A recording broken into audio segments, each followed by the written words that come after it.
What's up, YouTube, and welcome back to an NCL Season 3 this time, guys. Video. As you can see on the screen, or whenever you clicked on it, this is an NCL Season 3 coach analysis. This is pre-draft. Nothing has happened yet. Only thing that has happened is draft order has come out, and some cool new rules have been applied to this new season. We're going to be, and to help me out, kind of explain to you what these coaches are dealing with, what we're dealing with for NCL Season 3. I have a very special guest and my co-owner, Mr. What the fuck is up, party people? My name is Mystery, and I'm so glad to be back on the Windraisers channel. It's been too long. Yeah, it's been a while. We'll get you guys some new Windraiser content with this NCL Season 3 coming up. So basically what we're going to start with is we're going to go over coach evaluations, just exactly how, like, what we know about the coaches, what we can kind of expect, or our predictions for what we can expect for the season to kick off. And then we're going to go over with you guys draft picks and our kind of like our tier list, what we think some people can take in places that they have. With our new rule changes with trading draft picks, it's been kind of nuts. So it's definitely interesting to see. A lot of trades. It's been awesome. It's been really awesome. So we're going to see exactly what we think should go, or what we think people have traded up for, and see whether we can look back and see whether or not on our post-draft analysis that will be coming to you in about a week, we can see whether we were right or not. Just a little bit of fun for me and Mystery to have with you guys, and just for us to talk to you a little bit, get you hyped for the season. So we're gonna get right into this. The first coach I have on here, that we have a new coach coming in of Ben and Theo. First ever league to have done this kind of thing, with two coaches being able to do stuff together. Ben is going to do the majority of the battling, and Theo's going to act as like kind of like a GM kind of thing. Yeah, building the teams more or less. Yeah, so basically, Mystery's been best friends with Theo for a very, very long time, or very close friends with him at least. So I'm gonna let him take the handle here. What do you think you can expect from Ben and Theo this season? No, for sure. I've also known Ben for about 2 months less time than Theo. Like, I met Ben shortly after I met Theo, so I've known both of them a really, really long time. I would say that what I would look for in Ben is just overall, like, this is gonna sound basic, but overall improvement. Like, you know, he just kind of needs to be more like confident in his plays, because sometimes he like has the right idea and he just takes too long, and then the other person can kind of think about it and cancel their move and like, you know, react accordingly. So just be confident in what he's doing. I think if he has someone in his corner like Theo helping him build every week, that is going to be, you know, huge for him, because I think he's like 1 or 2 steps away from being like, at the very least, like a borderline playoff team. And I don't know if he's going to reach it this season, but I think he could at least be close. You know, I agree. So the biggest thing I will say, and I think Mystery will agree with this a lot, from the little bit of playstyle that I've seen Ben play, Theo and Ben have like such similar playstyles, and they just draft immense bulk. It's just like an utter reliance on just bulkiness, and then wearing you down, and then having like 1 or 2 just extreme breakers, as we've seen Theo kind of do every year that he's been successful. So I can see, like, we can see like a really big pick out the gate, but then just surrounding that with with his 2nd round to like 5th round picks. Not even joking, just seeing a lot of like really bulky mid-tier picks, things like Mandibuzz, Rotom Forms, Milotic, Suicune, something like that. Just really, really bulky Pokemon that can be a nuisance to other teams and players, because I feel like that's something that Theo and Ben both like to do, and then Theo can help Ben kind of like improve that, where we saw in Season 1, if you remember Mystery, he had the intense bulk core of like Cresselia, Gligar. Yeah, he drafted Hyperstall plus Urshifu Charizard X. So it's like, that's exactly what I'm saying, is I can see like not like a stall core, but just an extremely thick defensive core surrounded by like 1 or 2 just extreme breakers. I'll even say that, kind of go out there and say that there might not even be like a whole lot of speed on this team. It would just be mons that hit really hard, like 2 really hard fast mons, and then surrounded by a lot of just really overall bulky. Yeah, Theo's always kind of been like that. He definitely likes the Pokemon that can just click one button, and, you know, like whether it's Urshifu, Wicked Blow, Victini V Create, you know, that Pokemon that just blows a hole up. and then surrounding that with like a Mega Venusaur, Suicune, Registeel core, where it's like this is obnoxious to try and break.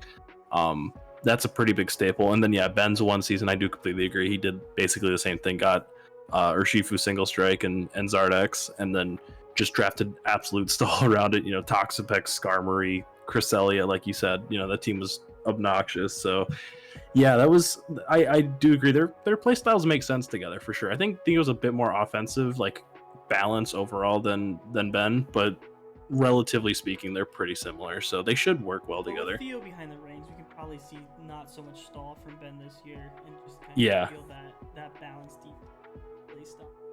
Well, and I think it's going to be huge for Theo to like build a game plan for Ben going into the battle. You know, Ben can probably make a team, but like, does he have a game plan going into it? I don't really know. Like, if he held a gun to my head, I would say I don't know. So that would be something I would be happy about, is if Theo can like say, okay, this is what we're building around. This is the goal of this team.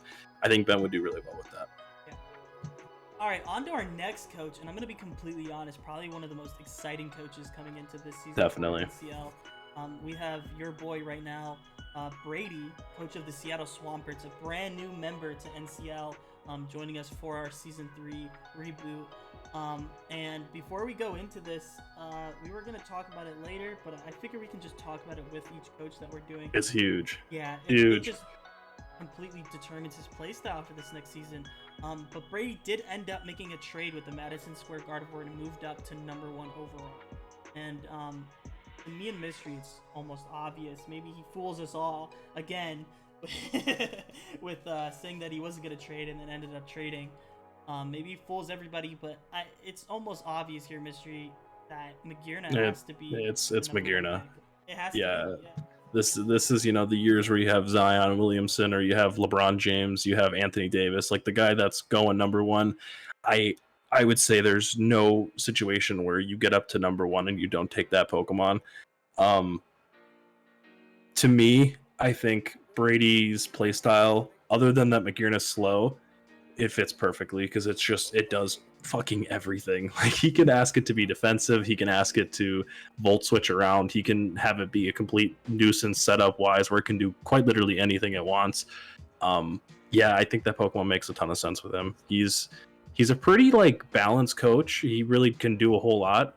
But he loves speed and he likes reliable switch-ins. So that's really what I would just surround Magearna with. So yeah, that's what I was actually going to just say, is he's just going to have to surround Magearna with a lot of support mons, a lot of utility support mons that'll be around. I would say that I would add maybe 1 or 2 more breakers with Magearna, because as good as Magearna is, trying to make it do everything is going to be hard for him. Yeah. The big thing I will compare it to is Brady's FBL season right now. He's I think it might be a learning curve with him, because Magearna is so different from a lot of other Pokemon. It can do basically everything, but sometimes it's hard. That's like the Mew syndrome that a lot of newer coaches get, where they love Mew, they want to draft Mew, and then they don't know what the fuck to do with it. It's going to be the same thing with Magearna. I feel like it's a little bit easier, I think, to use than Mew. You kind of... It's a fun new Pokemon too, because you can just slap a fucking Choice Specs on the Mon and press Fluor Cannon. So yeah, and it just blows a hole in whatever you want to do, or you slap a Choice Specs on it and press Volt Switch all game. You do that too. It's gonna be a thing of seeing how Brady uses it in the first couple games, and whether or not he can get a feel for it. Kind of like what I was trying to say before I lost track was the Mega Mawile that he had this year. He's finally starting to get in the groove. The thing's got like 12 kills now, because he's finally learning how to use it, and it's showing that once he learns how to use something correctly, he's been a really cool coach. Watching play every week, his games are always interesting because he seems to find himself in good situations. Big thing with his games that I've noticed with his coaching and stuff like that is, if he doesn't feel like his team covers everything, or that he cannot break like a certain matchup, he kind of freaks out and doesn't know what to do. And I would just try to say, like, try and cover your bases with this draft, Brady.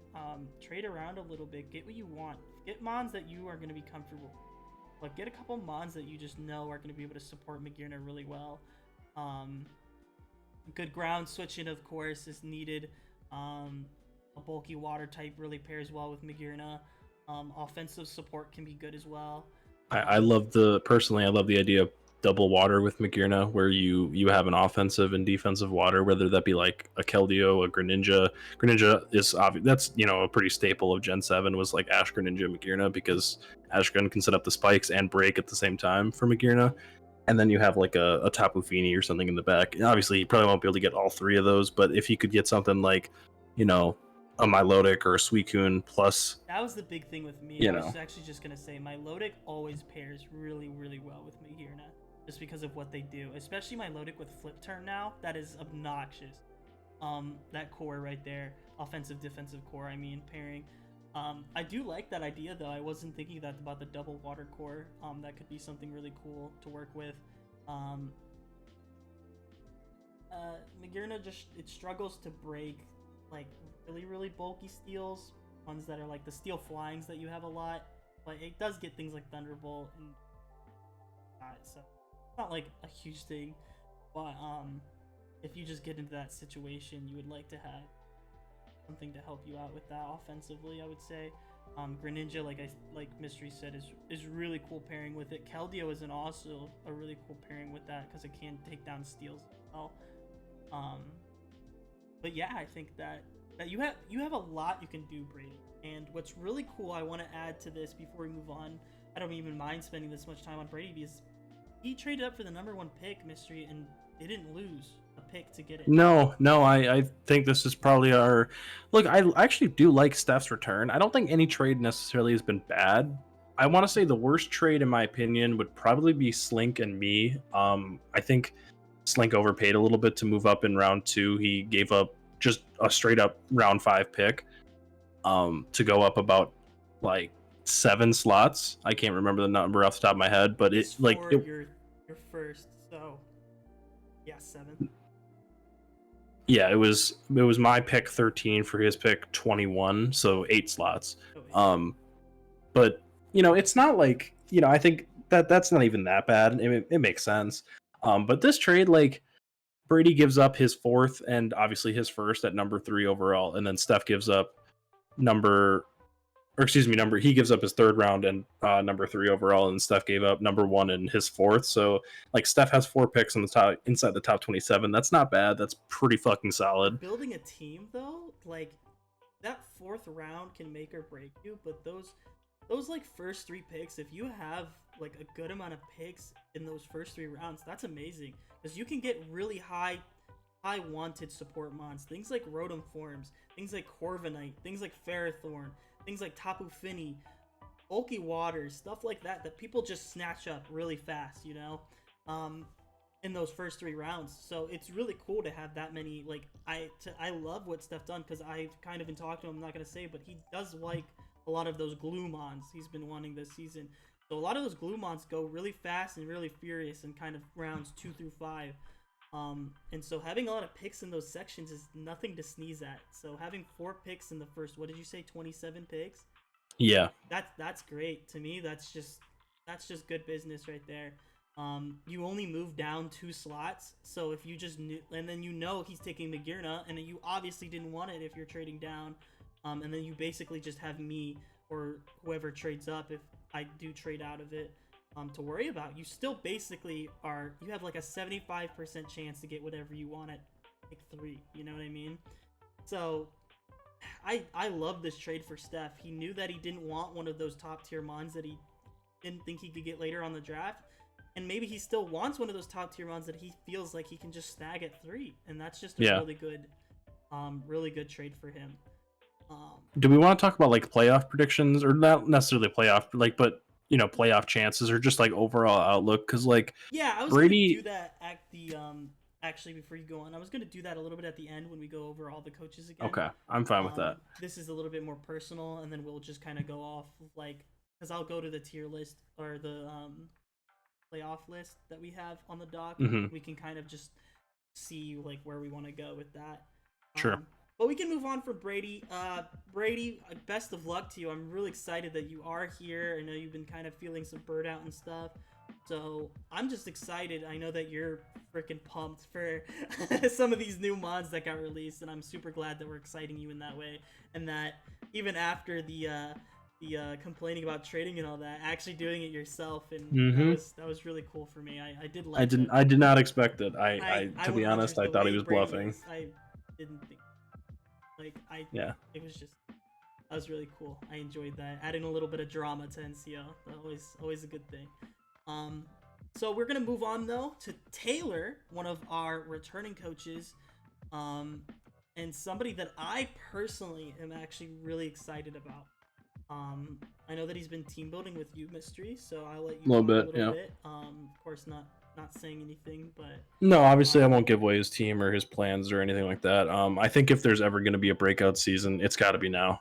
Taylor went 7-2 our first season, lost in round 1 to Slink. Last season, he goes 6-5, misses playoffs on differential.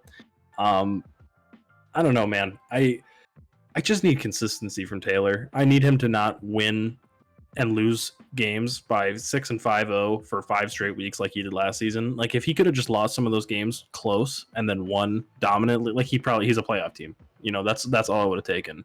So it's just frustrating. I think we need Taylor to step up and be a top 4 seed and really show that he belongs. And I think he can do that. Like, his skill is obviously undeniable. I think everyone that watches him is like, okay, he's got something, but it's time to put it all together. That's really what I got. big thing I want to point out about Taylor is this guy is getting a degree in mathematics. Smart. He's a really smart guy. Yeah. And he knows the game. He spends way too much time on this game. I'll tell you that right here. But he knows the game inside and out, and he just needs to put that to use because I think sometimes he knows the functions and functionality of the game, but I think he can get lost in the player part of the game of like playing against somebody is kind of what hurts him, if that makes sense. Like, because I feel like Taylor against AI is the best like freaking thing ever, but Taylor against another person can kind of be not maybe what you're looking for. So I think I want to see him just like do better this season in just building to his strengths, and working off of that. And the first thing I want to see that with is the team. I want to see him build to his strengths with this team. I want to see some power in there, but I also want to see some actual functioning defensive Pokemon. Defensive core, yeah, that'd be great. That like his offense has always been nutty, but he's never like ever made an actual defensive core where he loses Mon so much in games like this because he just can't swap into moves because he just has to try and break you before you break him. And sometimes that like surprise stuff that Taylor loves to do all the time works for him, but sometimes it can backfire because if it doesn't work, you have nothing to fall back on. Yeah. So I'd really like to see like an actual cool defensive core. It doesn't have to be amazing, but I'd like to see some synergy whatsoever. Win it, and I think it'd be really. Yeah, you can't have Tentacruel Tangrowth be your only defensive Pokemon, and then last season it was Moltres. Well, he dropped that. It was Moltres Reuniclus. Yeah. Just you can't survive like that, especially in a league where we give out so many points. Like there's really no excuse to have no defense. Like you gotta draft something, and that's coming from Mr. HO himself. So you have to surround your good Pokemon with a core that can at least win a title, because your offense has been title worthy and probably like close to top 2 most seasons, but I don't know, man. You have to have a complete team to win a title. And I think that goes with what you were saying, Mystery, of why he lost or won so badly every season. It was either a 5-6-0 or losing a 5-6. It's because it was either he broke you first or you broke him first. Yeah, either you get swept by Mega Gyarados turn 1, or you sweep Steph with, I forget what it was. Was it Diancie? And just that was this entire season was just 5-6-0. People were getting 5-6-0. You can't win and expect to win in the playoffs like that. You just can't. And so if there's ever going to be a season, I feel like this is definitely up there for him. This is definitely he should be a playoff team, in my opinion. But then speaking of not playoff teams, are we moving on from Taylor already? I don't know if we have anything else to talk about with him. I think we covered everything. I was just gonna say Taylor actually did move down in the draft. That's right. I think pick like 7, something like that. 8, and he moved down to Mystery's last pick. So he has the last pick in the draft right now at 13th. 12. 12th, sorry. And that's interesting because it was not something I expected Taylor to do. I know Taylor likes his really powerful, hard-hitting Mons, so I kind of expect him to trade up. There are rumors that he is maybe negotiating a trade to trade back up the first round, but we'll see where it goes from then. Just for right now, what we have, it could be something good, even trading back to the 13th. He kind of gained a couple picks out of Mystery for it, so we could see him start to build maybe a more like balanced core that could do well for him. Yeah, and just for, let's say it, the trade between him and me was I traded my pick 12 and I believe it was pick 7, or my 7th round pick, which was number 84 overall, to him for number 8. I basically did that so no one could jump me because I was really afraid a few of those people might trade back, and so I think I've locked in my guy at number 8, and we'll go from there. Okay. Yeah. Okay, cool.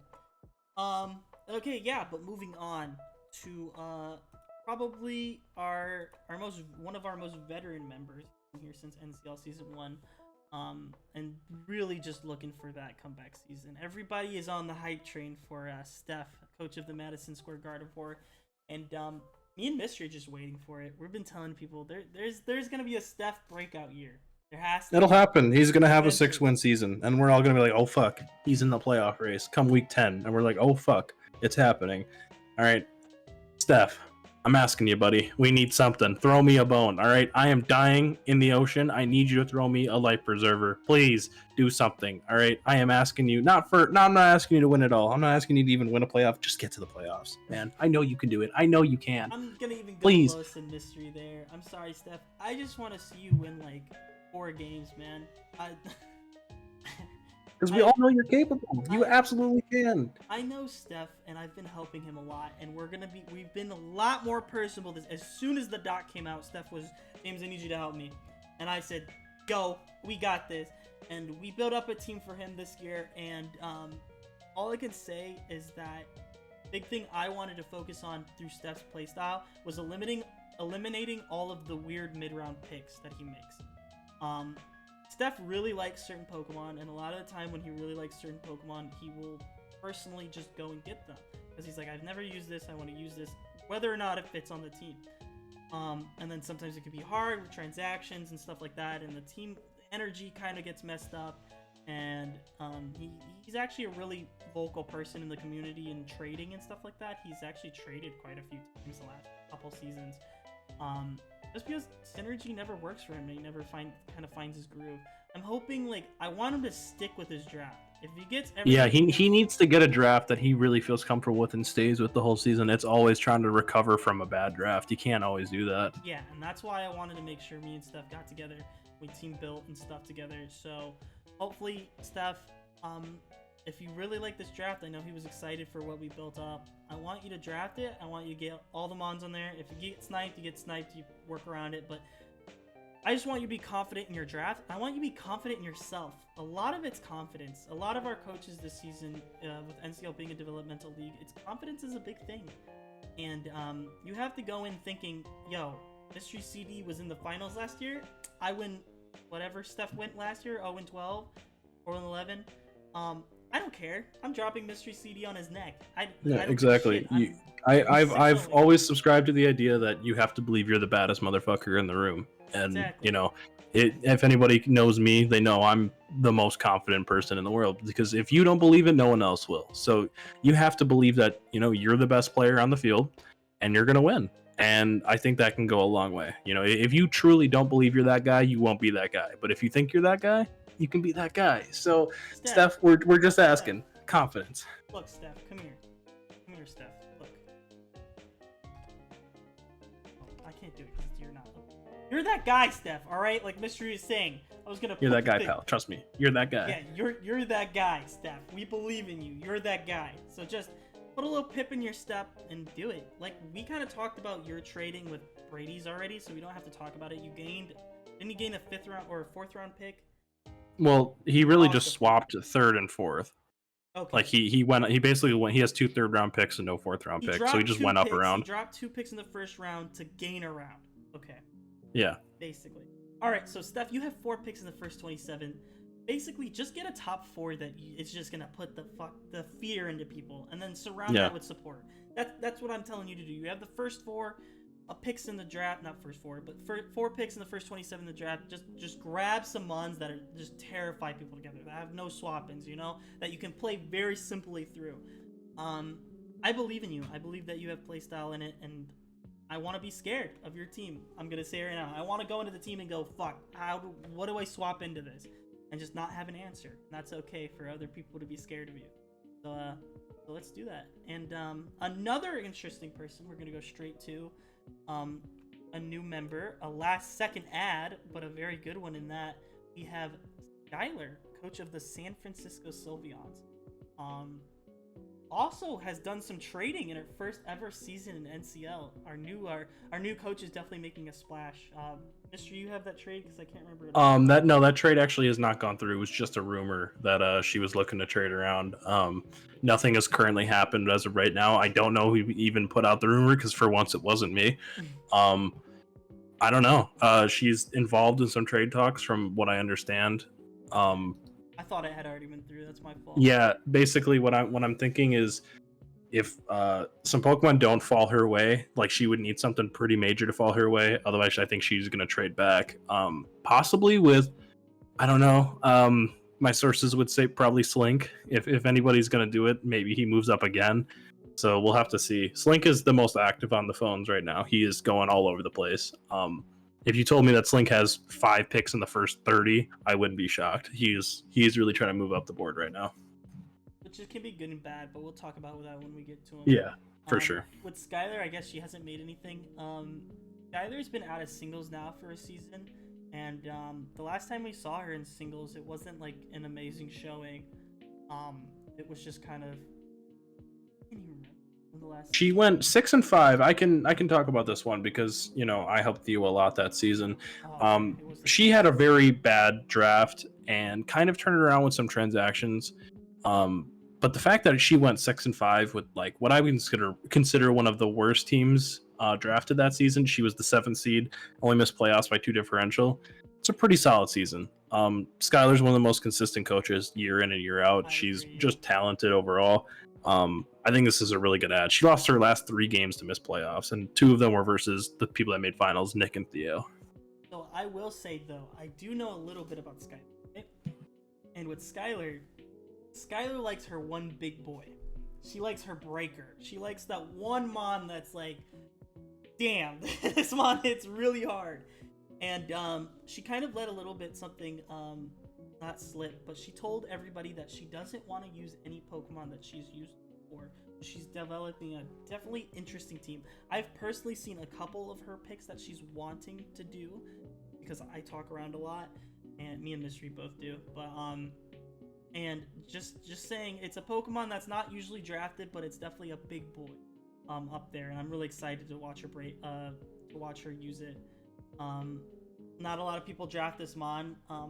It's something really interesting. I'm gonna want to watch her use it, and I think that she's gonna have success with it as well. She's drafting a really good plan around it, so it's gonna be interesting. Yeah, I think Skylar's one of those teams that has an extremely low floor. Like, I'm not tooting my own horn here. I think I have a pretty, or did I say low floor? I mean high floor. Mm-hmm. I think she has a really high floor. I think I have a high floor. Like, teams that you just aren't going to see bottom out just because, like, I think the talent is there. I think she's really, really talented at Pokemon. I've played her 2 times now. I am 2-0, but it's always been relatively close. She's just got talent. So. Yeah. And she was my first ever battle. Yeah, and did you choke that one away? I forget. No, kind of. I pressed Mystical Fire and Mega Diancie like 8 times. My first ever competitive game, when I should have just pressed. There was no fairy answer. I could have pressed Moonblast for free, but I was terrified of a Tapu Bulu that would never come in on it. That happens to the best of us. First game lows, but.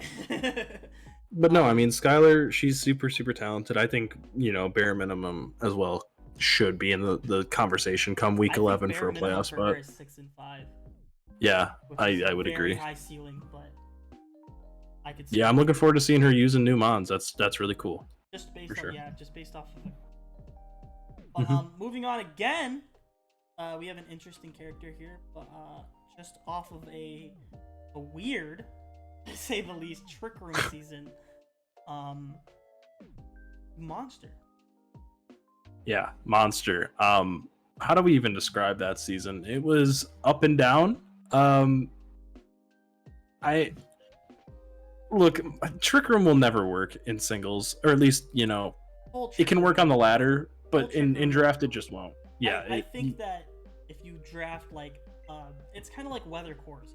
If you draft like a Tristan weather core where you have weather, but your whole team doesn't revolve around weather, it can work. I think the same thing with Trick Room. If you draft Trick Room, but it's not like your whole team, it's just some Pokemon take advantage of it, it can have success. But if you draft a full Trick Room team, it's just like so if you have like easy to, if you have like Uxie, Conkeldurr, Melmetal as like your Trick Room core, like that makes sense to me. Yeah. But if you do like what he did last season, full Trick Room, I completely agree.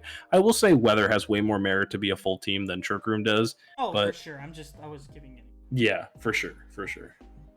It'd be comparable to full Hail. It's probably comparable to Trick Room. All right, if we're going. Hey, yo, Beartick going in. I don't know what you mean. I don't even think you can make a full Hail team. I don't even think there's enough Pokemon that you can make a full Hail team. But hey, whatever. If you want to consider Hail team like Overcoat Mon. But Monster with a regular team should at least be a competitive team. He's shown that even in VGC now he's stood up to the big boys a little bit. He's made playoffs in singles. He was in D1 for a while of FPL. He can definitely be like a player here for sure. I think if he gets a good team around him, has the ability. And I think a good team with a couple of dark horse Pokemon can really make him a push. Things like he had an amazing team with Mega Glalie on it. And Mega Glalie is not a Pokemon you're ever scared of, but the Mega Glalie low-key put in some work some games. Like, it didn't come to every game, of course, but the ones it came to, it put in effort, And it was something cool where it was like, okay, he has his main core, but then he has like a cool 1 or 2 mons that you don't really see every now and then. Maybe like he drafts a lot of mid-tier poke, like a ton of just like his teams are super deep. He has a ton of options, and I think that's good for him. Yeah, I agree. I think that it works with his playstyle. But Monster hasn't really been on the phone trading with anybody or anything like that, so there's not much to talk about there. He's probably pretty content where. Yeah, I think if I look at my notepad here, he's the only team I have heard no rumors for. I don't think there's a whole lot going on in the Terraform Torterra front office. I think he's pretty content in staying where he is and letting the draft play for him. So, yeah. Like the Ravens. But the complete opposite of that, we got Slink. Okay, so probably the most interesting person to talk about in form of trade rumors. I'm going to talk a little bit about him as a coach. Me and Mr. will probably go over him just because we know him really well, and then we'll go straight into this cataclysmic event of trades and just this guy has like 18 first-round picks and then like 0 picks in like 4 through 6. So we'll talk about it. But for Slink as a coach, it's just been improvement every single season, and even in FBL where he took a single season off in VGC, it's just been nothing but improvement. He's just more and more understanding of the game, and it's just been something really, really cool to see. I'm expecting something big, something fast, something that hits extremely hard. I think everybody knows what he's going for already. I'm not going to say it, but there's one Pokemon that he wants more than anything than life itself. And he's sitting pretty at 4th pick right now, right? Yes. Okay, so he's sitting pretty to go and get it at 4th pick. It's just going to be a lot of offense and then a obnoxious defensive core. That's what Slink does. What I will really say is I don't think, like, the one weakness I think Slink has is he has his defensive core, he has his offensive core, and then there's not a lot of glue mons. I don't think he ever has, like, he has mons that can work as glue mons. Like last season, remember what we said was Arcanine was a big mon that he needed to like do well to get through the postseason, and it just never glued. Never materialized. Yeah, he drafts a lot of like random Pokemon towards the end of his low tier mons that don't really help. Like, I'm not throwing shade when I say this. Like, I had Munchlax and he had Slacking, and look, before he freaks out, Slacking did get kills. Yes, it did. Okay, was it better than Munchlax? That's a resounding no. Okay, he needs to have more, like you said, glue Pokemon that can just kind of come to like 5 games that can be like, that fifth or sixth Pokemon on the team that just really helps you get through week to week from bad matchups. And these are mons that I don't think he'll draft, but things like the Arcanine that can run offensive or defensive. When I say glue mons, I mean mons that can like fill a hole that you have in your team. Because like sometimes it doesn't really matter what offensive core you draft or what defensive core you draft. Every matchup is different, and every matchup, like week to week, you can find holes. There's always going to be a hole, because you can't bring 4 moves on, or you can't bring 5 moves on every mon, you know what I mean?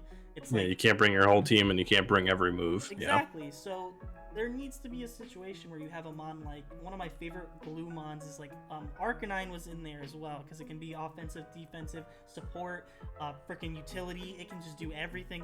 Mienshao is one of those mons, Uxie is one of those mons, just different things like that are not necessarily like fully defensive or fully offensive. They just kind of are like, and they're mid-tier picks, of course. Chestnut for Mystery last year. Yo, my boy. Extremely glue mon, because it was a mon that came when he didn't have like an extreme answer to something. If Chestnut and Munchlax were not on my team, I don't go 8-3, and I definitely don't make finals. So, exactly. It was just mons that like added a lot of glue for him. Nihilego even last year. Yeah. For him. If we're just talking. Yeah, I think you need to focus on like 2-way players. Like, I think a Pokemon like Necrozma makes sense for you. It's a little tough to use, so maybe not that exactly, but like, and that's a little high tier, but yeah. Yeah, just the concept of you need players and Pokemon that can really do a lot for you, because I think you're forcing a lot of your Pokemon into certain roles, and that makes it a little bit easier to build for you. Slink should be a finals team. I really believe that. It like, he has gotten the same result 2 years in a row. And now, to be fair, so did I, but mine was a loss in the finals. His was a loss in the semifinals to the same person. Will's not here anymore. Slink's got to step up. At least that's my opinion. I think it's his domain now. I think we could see a big Slink step up. I think it's funny though, because Slink's had like almost the same exact path NCL wise both years, where he played a new player and then into Will. So yeah. Both years. It'll be interesting to see Slink have a tougher round 1, to be completely honest with you. I don't think Slink's gonna have a gimme round 1 anymore. And I'm not saying Chris was a gimme last year. He had an amazing season and it came down to a 1-0, but it was just like Slink's played 2 players that had no experience in playoffs. Yeah, no, playoff experience is a thing, and like, I can't imagine Steph makes playoffs. Like, let's just be realistic. He probably doesn't. So, and that's not a shot at you, Steph. You're just like, I think you need a building block season of, like James said earlier, 4 wins, 5 wins maybe, and you're close. Ben probably doesn't. Maybe he does. I don't think he ever has had playoff experience. Outside of that, I think every other team here has at least played in 1 playoff game, if I'm not mistaken. So, like, yes, he played in FBL. Probably, I think 4 by now. So everybody will have had playoff or will have been in playoffs at some point. Yeah, like Buxton last season, no playoff experience. Chris, no playoff experience. So like there's a lot that goes into this. I think Slink he's gonna have to, he has playoff experience too. He has a ring, so he's gotta flex that a little bit for sure. He needs to show that he's a constant in that playoff scenario. We can't have we can't have a two semifinals appearances and then a 6-5 season. It's not gonna fly. Especially trading up with all these picks, which, by the way, we haven't even talked about yet. All right, well, let's go into this, because like I just said, it's a boomer bust season for Slink, and I think he's pushing all the chips on the table. 100%, dude. He stole chips from somebody else, and he's putting them in too. Look, he's got pick 4, which is his own. In the casino. He traded with me from, like we said earlier, from pick 21 all the way up to pick 13. He gave up a 7th rounder at pick 84, excuse me. Then he had his own pick, round 3 at pick 28. Then he trades up again with Chris. He traded up from 45 to 38, and he gave up I want to say... Oh, no, actually, I'm sorry. That 84 was... Oh, wait, hold on. I got to find this again. Where did Slink... Okay, he gave me a 5th for trading up at the in the second round, so I got pick 52 from him, and then he gave Gave- Chris Yeah. he gave Chris 76. That's what it was. So my apologies. I said that wrong earlier. But yeah, I mean, he has now pick, hold on, 4, 13, 28, and 38 in the first 4 rounds. So he has 4 of the first 38 picks. That's really, really solid. Only Steph is better right now. He went all in. He moved up. He's in the top 4 of every single round. And the craziest part about this all is he's still making negotiations. I think he's still wants to move up into those rounds. He wants to go into the top 4 of every single, like, of the first 6 rounds. And what I'm hearing is he does not care about, going into compensatory round. He feels like there's Pokemon at the end of his draft that'll still be on the board, and he's okay with waiting. Hey, So if you think your guys are going to be there at the end, the only problem is, as amazing as that is, maybe you get the top 4 that you want, you trade up and do all this. It's like one snipe can ruin this whole. It's my. He's playing balls to the wall, and that's how Slink plays all the time. Mm-hmm. We gave him a match, and he's burning down the building. So we need to see results from Slink. He's like you said, like I said, it's chips are pushed into the table. It's now or never with Slink as well. I need to see some resilience from this coach as well. I think that we've seen it. We had Slink last year, didn't have a great opening part of the season. But started what 2 and 3, right? Yeah, something like that. And just Slink is a very resilient coach, but I need to see resilience, especially in this draft. If stuff doesn't go your way, which Pokemon drafts tend to do sometimes, shocker. He needs to figure it out. I'm scared a little bit for how many compensatory. I can never say that word. Compensatory. Yeah, compensatory draft picks that he has. And then if he's still planning to move up, I think there's always value at the end of a draft just because there's so many Pokemon. Like there's always value. Yeah. But it's just whether or not that value fits with the Pokemon that he does get in the draft. He has to prepare for that. He has to make sure that he gets a lot of mons that can work with a lot of other mons. Is what I kind of feel himself forcing himself into. He can't get one of those mons that needs a partner. You know what I mean? Yeah. Like, you can't really get one of those mons that, like, it has to have a certain amount, like a certain bulky water or a certain fast grass to work with. You need to just kind of get those mons that you really like that you can build around later. But yeah, if anybody can do it, it's Slink.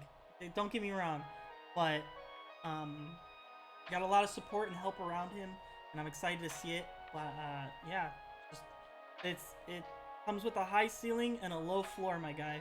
This is definitely, he could either be 8 and 3, 9 and 2, or 4 and 7 very easily. Let's hope he's higher, because I think if you push all the chips in and you end up as a non-playoff team, that's going to be a bad look. Yeah. And moving on, we have one of my favorite coaches in the league to watch especially this last season and this season in FBL. A very interesting team that made it to semifinals last year, who lost to Mystery. Buxton, who apparently Mystery has some trade rumors about that I did not know of. I do. Did? I have to go look at my notes because I've got a lot of shit written down. I mean, Buxton has, I think he's made at least like an eye on picks, but I'll be honest, I don't think he's looking to make any move right now, at least in the first round. Is he 5th or 6th? He's sitting at 9.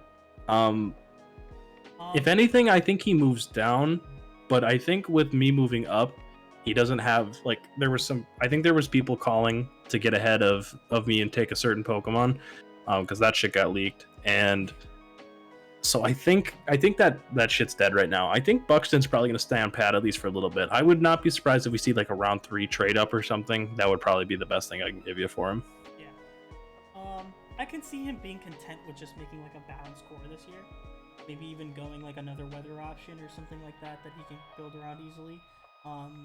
Buxton just shocked everybody last year. He took the rain core, he made it better halfway through the season, and then he just took off with it. And then the biggest thing I will say, like we were talking about Slink, he just showed playoff inconsistency or non-experience in playoffs. Well, he had amazing matchup versus Tristan. I don't want to take anything away from Buxton. I really want to say this. This is no shot at Buxton whatsoever. That matchup was like 80-20. It was pretty tough for Tristan, Well, but what I he was gonna say was I was going past the Tristan game too and going to the you him game and just the fact. no, that's what I was gonna say is that his true like, and still the matchup I felt like was good. Like I felt like Well, he Obstagoon did a beat lot you of work. in this regular season. Well, yeah, no, yeah, So it was exactly, just and like, it was pretty dominant. Like I couldn't get momentum the whole game, and that was the first game I felt all season. I'm like, oh damn, I saw Buxton on the schedule the second time. I'm like, oh, here we go, and I think that's where we talk about playoff. People are like, oh, it's Pokemon. It doesn't matter if you have playoff experience. Absolutely, it does. Don't lie to your fucking self. It matters a ton because you in that big pressure moment, there's tons of tech being thrown out. People are throwing everything they have at you. You have to be ready for a lot. And I just don't think Buxton was. I think, I got him off his track a little bit, and that seemed to freak him out. And he just threw away a really important mon that Mystery didn't have an answer for.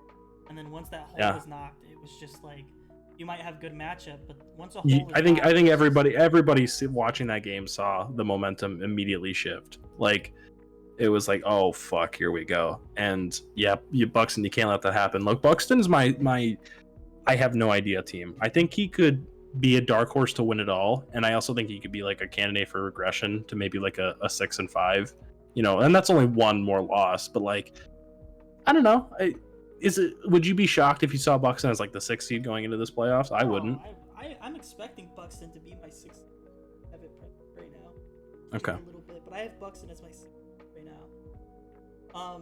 Just going into it, and Buxton, I think that your team is 100% your story. The draft is just so important, and you can make changes later. Just you need to have a good core, and you had such a good rain core going in that you just tweaked a couple things around, and your season just blew up. I think that's the big thing. Don't focus on making the perfect team, and this is going to be a big advice I have for all of our new players and some of our younger coaches as well. Don't focus on making the absolute perfect team. You can tweak stuff later. Get good cores in place. Get yourself a comfortable amount of Pokemon that you're like, okay, yes, this can win me games. You know what I mean? Changes can be made later, tweaks can be made later. Nothing's gonna be perfect right out the gate. Snipes happen. Get yourself those cores. If you have to trade up, and that's also, I'm kind of excited for Slink what he's doing because he's making sure he gets those cores by trading up. And I'm not saying you have to go balls to the walls like Slink does, but be aggressive. Go get those things you want to use. So Buxton, I kind of want to see Buxton move up 3rd round. Go grab something he needs. 2nd round, maybe not the 1st round. I understand if you don't want to, if that's too much to give up. He's in a pretty awkward spot that like there was already a trade up, so he's just at a spot where like no one can really jump him. Like it would have to be like Skylar, I think, would be the one moving, and as of right now, like I said, that's probably the only thing I could see. So he's just in a tough spot where there's really not a whole lot of moves to be made. But yeah, like you said, 2nd, 3rd round, 100% he could start moving up. I think the only way anybody moves up anymore is hitting my friend up. I'm just gonna be complete. Yeah, the number 2 pick is available and That's on the really market. It's just that, and that's whether or not people want to give up something for that. Nobody's talked to me. I'll throw that out there. I haven't had any. Put something in the rumor bot. Oh, I did. I don't think he did. This is my rumor bot. The NCL presents, or the NCL directs right here. Coach analysis. I'm putting in my rumor right now. I'm gonna give me an offer. Because I'm content to stay until someone gives me an offer. I'm not going to reach out for it. So, we'll see where that goes. Moving on. I think there's not much to talk about it. Another interesting coach that I think everybody kind of thought was going to move up was Tristan, coach of the Cuyahoga Crogunks. Has not made any moves. And I don't think was really eyeing anything, especially since now Brady's moved up to the top. Yeah, I think the only move that I think Tristan even talked about to me personally was going up from 10 to 2, and that was just on an offhand comment looking for Magirna if no one traded up to 1. But Brady's up at 1 now. I really don't see Tristan moving honestly at all in the first few rounds. I would be shocked. I think maybe if there's some low tier or like maybe round 6, if there's somebody he wants that he doesn't think is going to fall to him, I think that's the spot we see Tristan move, if at all. I don't think Tristan's the kind of coach who offers. Yeah, I think he's pretty confident just stand pat now that McGinnis off the board. He doesn't have to make aggressive moves. Big thing with Tristan is Tristan always has good teams, so I don't have like a whole lot of pre-draft analysis for Tristan. It's just gonna be getting mons that he wants to use that can get him off to a fast start in the season, and I think that'll help him a lot. It's just winning a lot of games in the early part of the season and seeing where he finishes off. I think that Tristan, if he doesn't have terrible matchup, is just a coach that you're always scared of because he's such a good overall D1 coach. There's not even Tristan had to feel, you know, what it's like to have bad matchup in playoffs. You know what I'm saying? But you know, yeah, right. Yeah, a little bit of irony there. You know, just a poetic justice. But Buxton wasn't able to win it all, so you know, it'd be like that. Hey, Corso almost pulled it through though. True. Yeah, I think Tristan, he's definitely a coach that, like, you know, we should be talking about like as a finals, but possibly favorite. Like, you know, I don't want to say favorite, but like, you know, if we were putting like betting odds down. Tristan is my guy, right? I love Tristan. Me and him have gotten, I think, a lot closer as friends lately too. In the last couple. I have to see something. Yeah, outside of his Mickey Mouse run in season 8 of FB, I'm joking. Everything but Mickey Mouse run. Hey, every time I don't win, it's a Mickey Mouse run. You know, outside of that run, it definitely, his playoff performances and record is like kind of barren. So I think we need to see him win at least one playoff game this season before we really put him in that echelon. I think he's absolutely a playoff team and a coach that's. I think he has to have another amazing draft like he did last year. And even if he doesn't, I just need him to see, like, I don't know what I want to see from Tristan. I guess I think I'm starting better in games. Other than that, but that's not. I think I want him to just excite me. You know, I just feel like Tristan's runs, it's usually super just wins a few games and he loses one. He wins a few games. And then his games are exciting to watch too. They're usually good games. They're usually always close. It's somewhere like I'm like, okay, this coach is really good. Okay, you know what I mean? I like to see. There's just a lot of excitement in the NCL, and I think Tristan can fly under the radar sometimes. I think he's one of the top. I think he's top 3 best skill-wise coaches in our league. Yeah, without Will, I mean, it's like me, you, Tristan definitely would be like contenders for like the top 3. I think then you go to like the Buxton, Slink, Taylor, Brady kind of area where it's like any of those dudes could be 3 to 2 to 1 on a good day. Mm-hmm. Obviously Theo, if he was like the main coach, we would probably be in that discussion too. Skylar as well. Like, you know, there's just a lot of talent this season. But yeah, I mean, Tristan, there's no reason he shouldn't be at least in the contention for Final Four. Absolutely. I have him as my 2nd seed, so it's just something like that we just have to see for him. I think that a high playoff seed would really benefit a lot. That's just basically what I see, and not much to talk about there, but I think we can move. Yeah, we go to Chris, who did also make a trade we already talked about with Slink. He moved down in the 2nd round and picked up a 7th rounder. Not a bad trade for him. I mean, he moves down like 8 picks as well and just picks up a good pick later on. It's pretty solid for him. Or it was in the 4th round, excuse me, not the 2nd. And yeah, overall, I mean, Chris, I think, is like definitely a candidate for regression, at least to me personally. Like, I don't mean this in a mean way, but going 8-3 in your first season almost never happens. He pushed me pretty hard. He had Will kind of like in a tough spot for a bit there, and Will had really good matchup. I'm just gonna be that guy. Like, Will had really. Excadrill got all 6 kills in the game. Yeah, because it had amazing matchup. It was just to the point where, but Will had to sack things to get Excadrill in, and that was just kind of the point of. Yeah. If you have a mon that has really good matchup in a game, sacking mods to get it in is not always the best thing, though. Even if it has great matchup, you start running out of options. Kill everything in a row. It's just the fact of Chris went 8-3 last year. He had a really good, strong year, a really strong team that he just enjoyed using, and it just showed. And I don't think that he can probably get. I don't want to say that he can't get a team as good as that, but I don't see him drafting a team as good as. Especially it's going to be really tough to get that type of team, that type, like just where everything. A lot of things fell into place for Chris last year. You know, it was just one of those years where it was like, wow, okay, this is just kind of happening. He had like I wouldn't 2 or 3 games too that were not like quote unquote thrown. I threw my game against him. Monster didn't click Trick Room. There was just a lot of areas where like things, but at the same time, he gave you and if you didn't freeze the Don fan, it was a lot closer. It was not over. Yeah, it basically Necrozma just had a DD and the game was kept over. Having But to sack things to get extra drill in, and it was a lot closer than it like honestly should have been in with such a great matchup.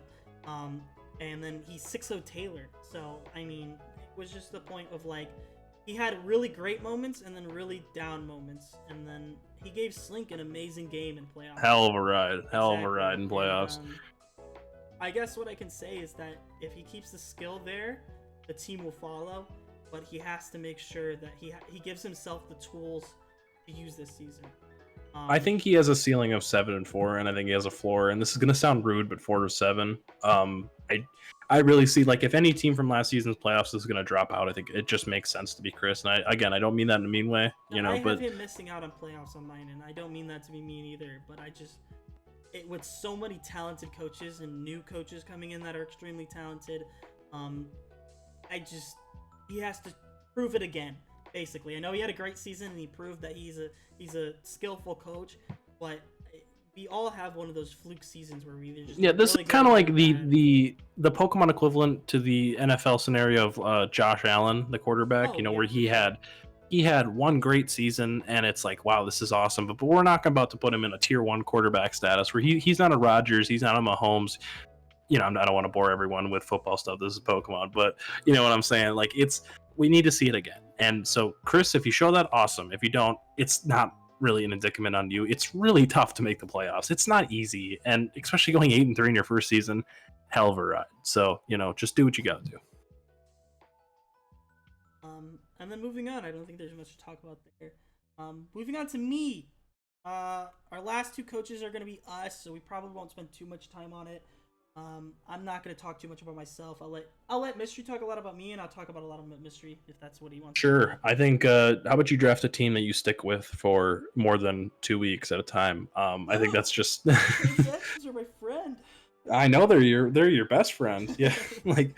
I need to see you have a really good team plan, stick with that team plan, draft it, and that would be great. And I think that's all you really need to be like that next level coach, because outside of the playoff win versus me and Nova in season 9, I don't think, do you have a playoff win since then?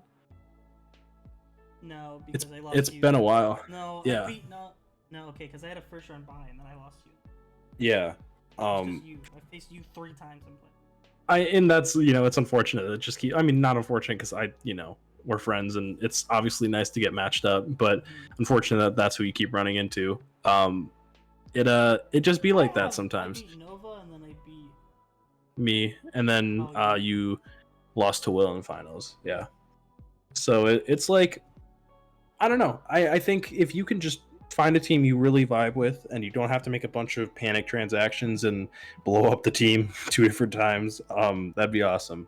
So that's really what I mainly got. I'm excited for this year too. I'm gonna let you guys in on a secret.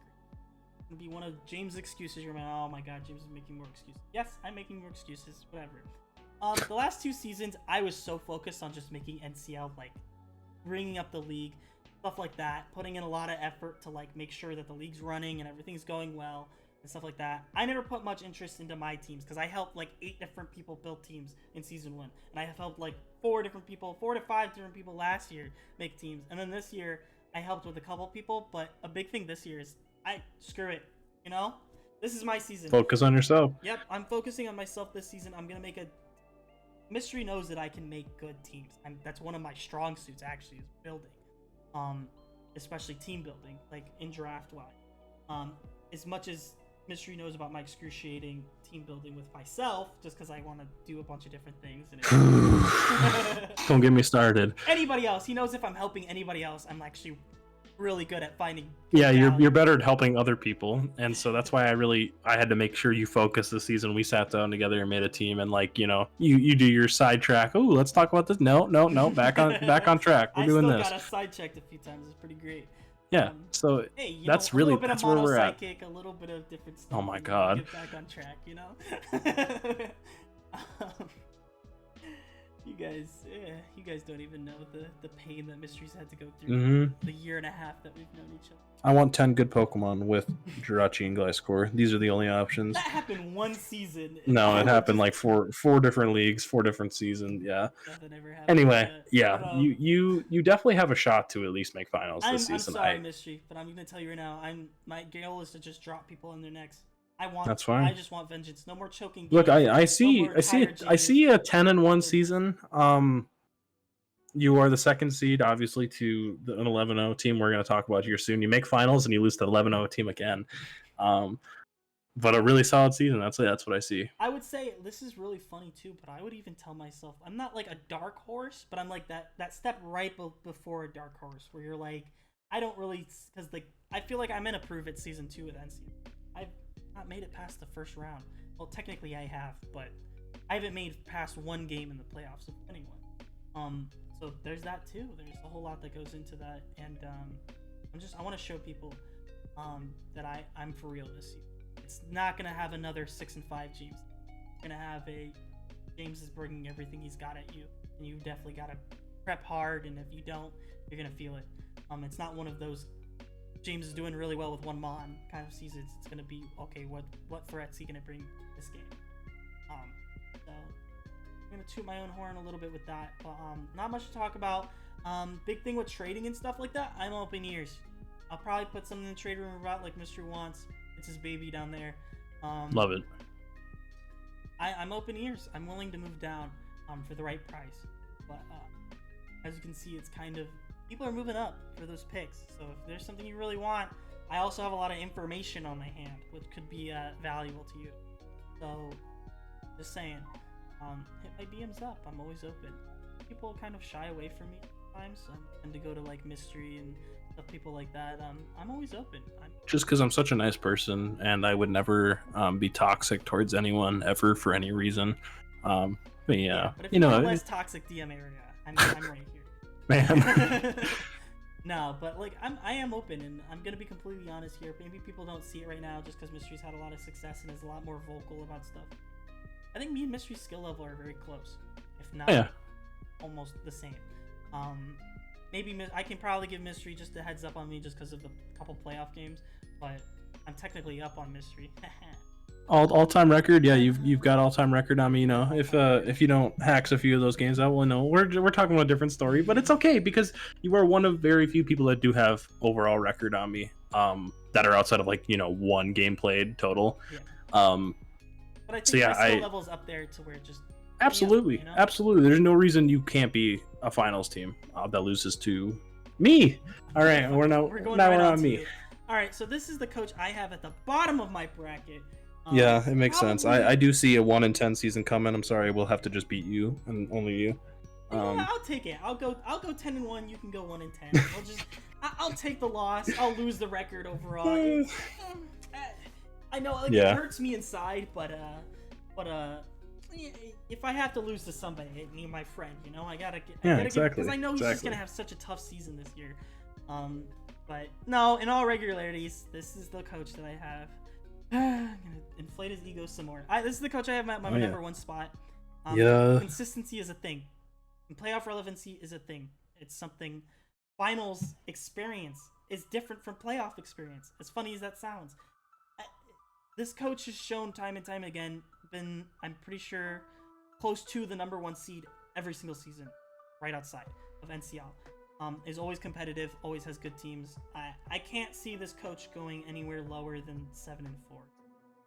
That's my ceiling for you. It's a very high ceiling, I know, but just until you mean floor? Floor, sorry, very yeah, you're very good. Low floor. And then my ceiling is, I'm not even joking, 11-0.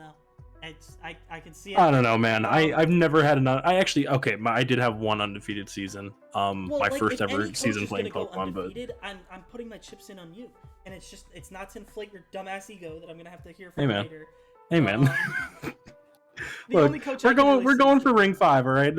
I appreciate it. It is. I know you want to be better this season. You want to win some playoff games. That's perfectly fine. You can win 2 of them.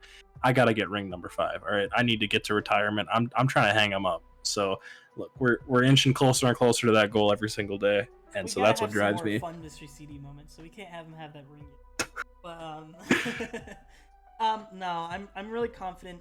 He's done some trading himself. Mystery has a little bit Yeah. changing in the first and second rounds. And then he just basically gained a lot of picks, changing around. Yeah, I have 7 of the first 61 picks, which I'm a big fan of. I think that's awesome. I'm a little worried. I don't know if I'm gonna be able to get my full team plan. It's gonna be real tough. If I do, I feel really confident about what I've got. We'll see. I definitely am obviously one of the more active trade partners. I'm open and looking, whether up or down, in the mid tiers. So yeah, just give me an offer and we can at least talk. Yeah. Yeah, so I don't think there's much to talk about that. Just a really, really good coach it's not a prove it season. It's a can he make it to the finals and win? Just Yeah, two finals losses in a row starts to sting a little bit. It's all that's really been on my mind for quite some time, especially now that I have an unexpected break from Pokemon. It's been on my mind a lot. I've watched that battle over and over again. Not toxic. Yeah, it's something that's on my mind. So we'll see. I'm confident that I can be that dude and finally pick up that ring. But we'll see. Like I said, it's I for sure won't have to fight Will in the finals, so that's kind of cool. But I got to get there first, and that's just the goal. Is get better every day. All right, so we're gonna do something really special with you guys, Mystery finishing up there. We're gonna go and we're gonna give our way too early playoff predictions. Way too early. No teams even yet. So it's way too fucking early. Way. You know how like they do it in sports all the time? They're like crazy extreme playoff predictions. Mm-hmm. We're doing that for NCL season 3. Give you guys a little bit of maybe a little bit of kick for some of you all that we don't think are gonna make it, or maybe a little bit of icing on the cake for some of those that we think are gonna make it. So I'm actually gonna do something funny here too. I don't want to fuck with the algorithm. It will. Will it fuck with it if I put? Don't type on the sheet. Do not type on the standing sheet. Okay. So what I have on my paper is I have here. Let me get it up. I wrote some stuff down. I actually took notes for once. Fun fact. Wow.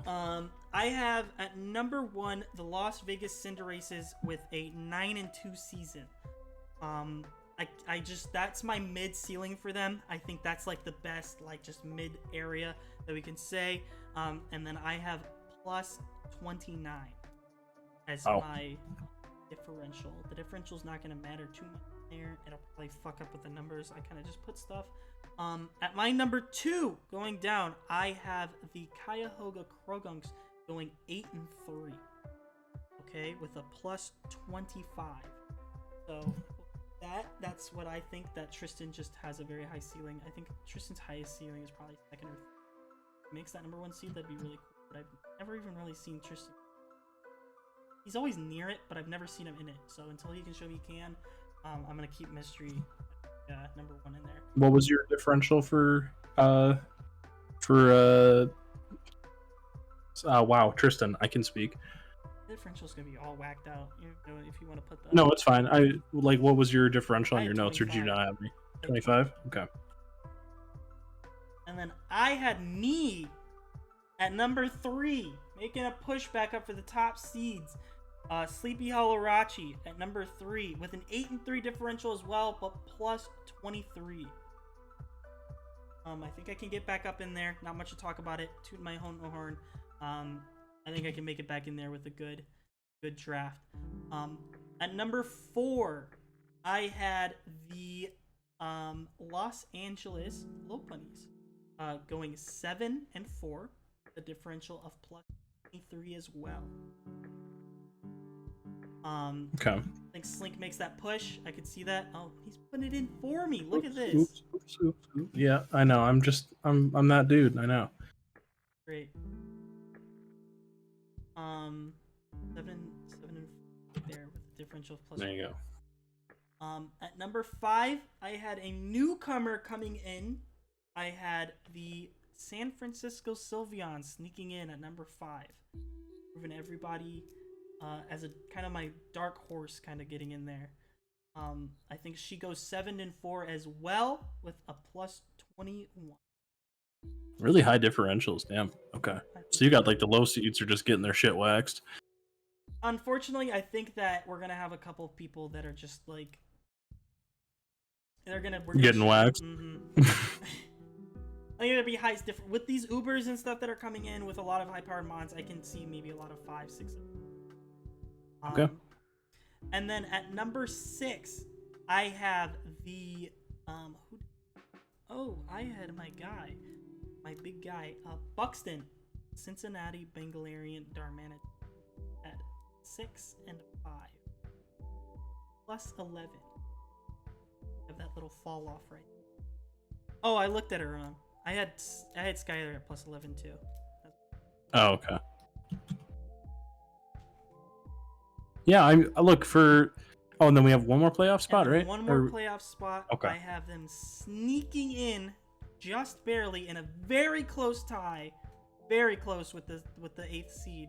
I have the Seattle Swampers and Brady making it with another 6 and 5 season plus 5. Damn. Okay. Yeah. As far as your play, we don't have to go on. Like, I mean, we could talk about the people that didn't make it.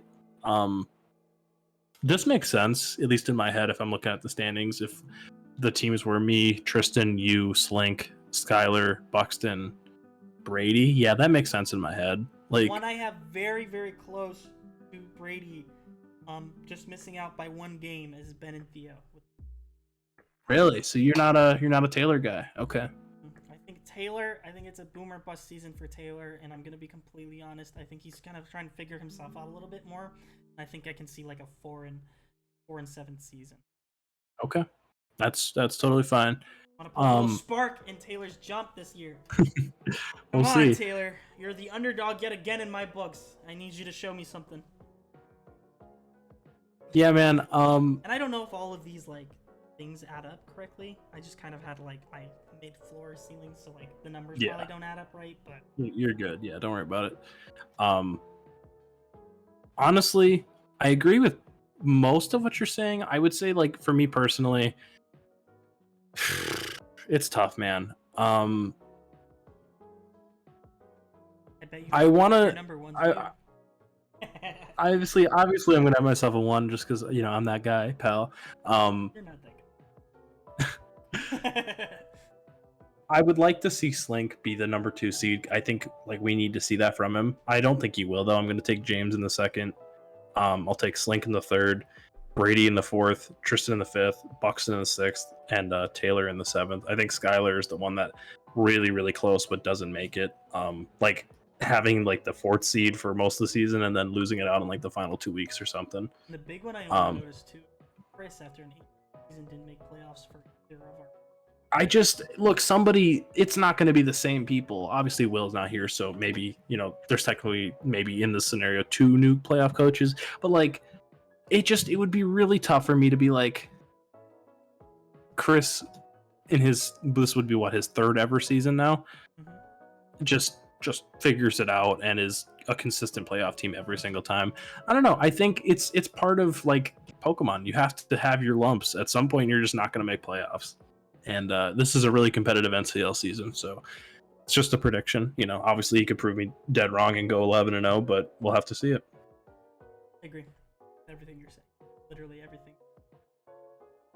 Yeah. So you think Skylar goes out, and who did you have those? I had Taylor in the 7th seed. I think their seasons are probably reflective off of each other. Yeah. But I agree. Like last season, it was you and Slink were like dead even for the entire fucking season. I could see that being Taylor and Skylar this season for sure. Well, guys, that's gonna finish it up. One more thing I want to do because we're already at 1 hour and 13 minutes. Kind of crazy. Oh fuck, really? Yeah. I want to go over really quick. I have the tier list up right now. So we have this Pokemon right here, Big Magearna. It's going number 1. Oh yeah. I think anything, I'm not going to give myself away, but anything in the first 23 points probably goes with me. And then we have Steph in 3, which I think is an interesting one to look at. Steph's used a lot of Pokemon up here. So I'm not sure. I could maybe see something. I think, again, the first 5 picks are going to be 23 and up. It's just going to be interesting. Pokemon that I think are going to fall. Weird ones, right? Mega Lottie. I can see that Pokemon falling way too far in the ship. Maybe Okay. because it's new, it will get snatched up. But Pokemon that I'd be shocked to see fall. I'm sorry, but Urshifu, if it falls, is nuts. And That then won't make it past round 1. I really don't think so. it can't. There's no way. I think if it makes it to pick 10, Tristan will trade out of the pick.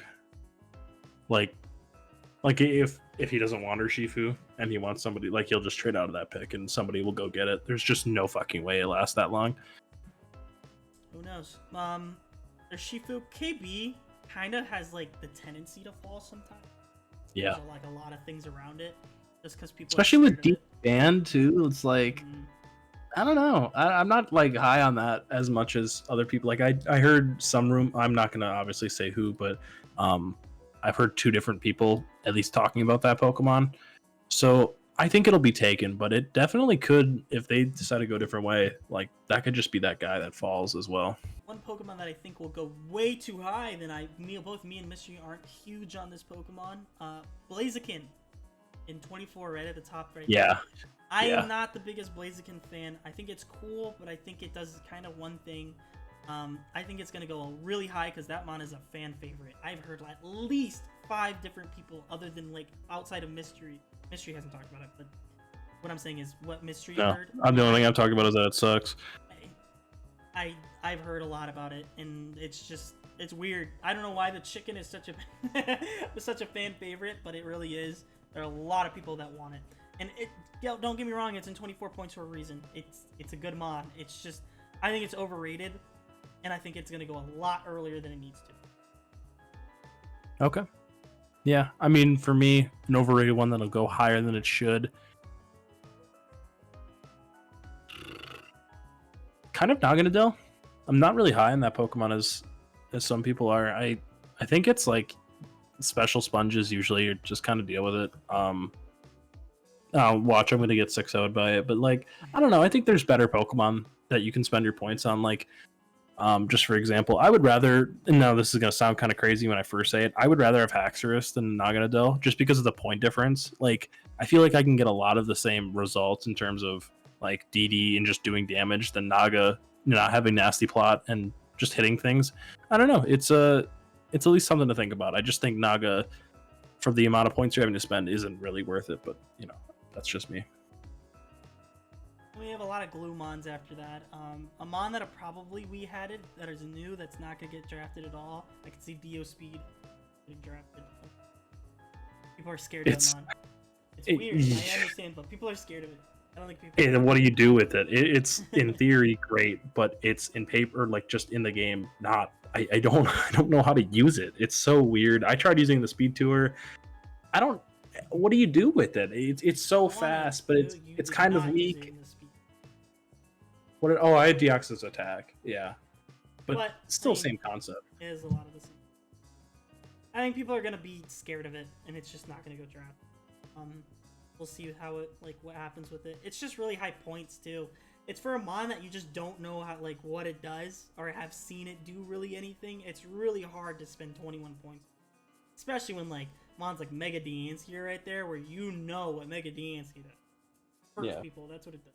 You see Dio Speed and you're just like, I'm not sure what I'm supposed to do with it. Maybe the just speed stat just grabs someone and they're like, oh, it gets spikes, oh, it gets Psycho Boost, whatever, and they grab it and it gets Nasty Plot. But we'll see. I don't. I'm really fascinated to see where Alakazam Mega goes. I don't. Slink. No. I know for a fact Slink is looking a different direction, and that's what worries me. Is who really wants this thing? Well, I have heard no traffic about this mon. If you like him, then you like feet pigs. I'm not saying anything, but if you like Mega Alakazam, then you trade currency for feet pigs. I'm putting that out there right. Do we want to wrap it up? I think we've had a good run here. Yeah, it's been about an hour and 20 minutes. You guys watched this all the way through. Good for you. This is just for fun. I know it's long, but hey, if you watch it through, thanks for watching. Wait, hold up. Pre-draft finals predictions right now, real quick. Just real quick. Fire them off. Damn. Me and you. All right. I'll take. me and you. Slink almost gets there again. All right, that's what I got. Yeah. I have me beating Slink semifinal. I think he doesn't get out of the semi round again. And I'll beat Brady, my boy. I'll probably beat. I think I'll beat Slink first round, and then I'll beat somebody second round, and then I'll beat you in finals. No, I'll beat you in the finals. Beat you in the finals 2-0. It'll be a good game. No, I'll beat you in the finals 6-0. Spit at Flanders. Do not bring Spit at Flanders. All right, yeah, let's right, rock and roll. Thank you all for coming. We'll catch you on the flip side, like usual. I know you guys have been waiting to hear that again, but thank you all for tuning in. Thank you so much, Mr. Cool Dude, for joining us. Of course. Make sure you follow me on Twitter at Based Mystery. The Twitter handle has changed for the third time, so no, it's been Based Mystery for a while. Got banned for telling Terry Bradshaw to fall off a building, so yeah, putting it out be like that to get banned again. Catch y'all on the flip side. See y'all later. Bye. Ciao.